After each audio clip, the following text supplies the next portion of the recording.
Voici donc l'histoire réelle du refus de Joël Matip. Voici la raison pour laquelle Joël Matip refuse de venir en sélection. Samuel Eto'o l'a évoqué et c'est un truc qu'on connaissait déjà. Si on se rappelle tous, Joël Matip, au départ, c'est un milieu de terrain de formation. À l'époque, Joël Matip jouait encore milieu de terrain. Mais lorsqu'il venait en sélection, on le faisait jouer en défense. Chaque fois que Joël Matip venait en sélection, on le faisait jouer en défense. Il avait d'abord commencé une première boude en disant qu'il ne veut plus jouer en défense. Ça, c'est le départ. Ses débuts en sélection. Il disait qu'il ne veut plus jouer en défense. Mais le sélectionneur continuait toujours à le mettre en défense. Joël Matip. Qui est à Manchester. À Liverpool. À Liverpool, pardon. Quand il est arrivé à l'équipe nationale avec Maxime Choupo, j'ai tout fait. Mais vraiment tout fait pour qu'il se sente bien dans cette maison. Mais ceux-là même qui pensent que l'équipe nationale appartient à Samuel Eto'o? Non, à un groupe avec des managers tapis dans l'ombre qui font des business avec certains dirigeants, avec l'ingérence parfois des ministres qui étaient là, au niveau de la FECAFOOT, ils ont tout fait. Fédération camerounaise de football. 10 ou 12 ans plus tard, on dit mais Matip ne vient pas à l'équipe nationale parce qu'il ne s'entend pas avec Samuel Eto'o. Mais moi, je suis allé rencontrer Matip à Liverpool avec son papa, il y a 1 an, pour qu'il revienne à l'équipe nationale. Pourquoi il ne revient pas? Mais parce qu'il y a eu un groupe de joueurs qui ont tout fait pour qu'ils ne viennent pas avec leur manager. Parce qu'il fallait que ces joueurs jouent pour qu'ils soient vendus. C'est l'éternel problème. Mais pire encore même, il n'était pas titulaire. Il n'était pas titulaire. Pourtant, il avait sa place en équipe nationale. Ce qui se passe à cette époque-là, c'est que Samuel Eto'o l'a évoqué. Mais moi, je veux dire, Samuel Eto'o vient de l'évoquer. Mais il n'a pas touché du doigt la réalité. Il a parlé des managers et tout qui veulent faire leurs joueurs. À cette époque-là, il s'agissait en fait de Maxime Nana. Le plus grand manager camerounais, Maxime Nana. À cette époque, dans une sélection de 23 joueurs, Maxime Nana se retrouvait au moins avec 14 joueurs.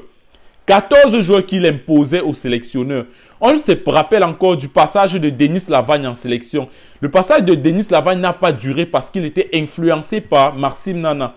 Parce que Maxime Nana envoie toujours tous ses joueurs au Coton Sport. Vous allez voir que c'est trop facile pour un joueur du Coton Sport de sortir et d'aller en équipe nationale. On peut citer beaucoup de cas comme ça qui ont fait juste un passage au Coton Sport et sont venus en équipe nationale. C'était la main de Maxime Nana. On a Oyongo Bitolo. On a Abouaka Vincent. Zambo Anguissa. Ça, ce sont les gens que Maxime Nana a mis la main pour qu'ils arrivent en sélection. Donc, Samuel Eto'o l'a dit, mais il n'a pas voulu toucher du doigt la réalité. C'était Maxime Nana. C'est Maxime Nana, à l'époque, qui imposait ses choix. Il imposait les joueurs aux sélectionneurs. C'est donc ça qui avait fait fuir Matip. Matip n'arrivait pas à comprendre comment est-ce que lui qui joue dans un grand club, il vient en sélection, il n'est pas titulaire. Mais les autres jouent dans les clubs moyens que lui, les clubs minimes que lui, mais sont titulaires. À l'époque encore, Jürgen Klopp, quand il était coach de Matip, il avait dit que si Matip n'arrive pas, ça c'était à Schalke 04. Jürgen Klopp avait déclaré que si Matip n'arrive pas à être titulaire au Cameroun, c'est qu'il y a des sorciers au Cameroun. Ça, ce sont les propos de Jürgen Klopp à l'époque lorsqu'ils étaient encore à Schalke. Que si Matip n'est pas titulaire dans l'équipe nationale du Cameroun, c'est qu'il y a des sorciers dans cette équipe. Et la réalité nous a retrouvés. Voilà que Jürgen Klopp a pris Liverpool, il a ramené Matip. Aujourd'hui, sans se tromper, Matip, c'est le meilleur défenseur de Liverpool. Pour moi, Matip est mieux que Van Dijk. Ça, c'est ma conception. Pour moi, Matip, c'est le meilleur défenseur de Liverpool. Il est mieux que Van Dijk. Mais il ne peut pas jouer en sélection à cause de la magouille. À cause des gens qui veulent toujours mettre la main un peu de partout. On a les meilleurs qu'on ne peut pas faire jouer. Toujours parce qu'il faut positionner. Il faut toujours positionner les joueurs à gauche et à droite. Aujourd'hui, on paye cela. Aujourd'hui, les binationaux ne veulent pas jouer à cause de ça. Choupo-Moting qu'on a aujourd'hui, là, on doit beaucoup soutenir Choupo-Moting. Parce que lui n'a pas fait le même choix que Matip. Malgré le fait qu'il était collé à Matip. Lui, il a décidé de venir toujours en sélection. Il n'a pas écouté Matip. Il aurait pu écouter Matip parce que même lui aussi avait été humilié un moment. Il aurait pu écouter Matip et ne plus venir en sélection.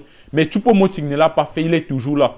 Mais Matip, on n'en veut pas à Matip car il avait raison de faire ce qu'il a fait.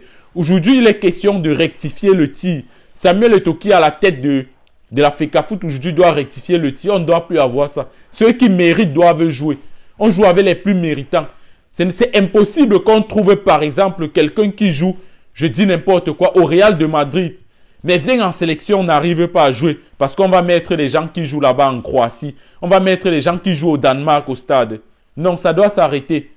Ça doit s'arrêter. On doit ramener tous ces binationaux-là.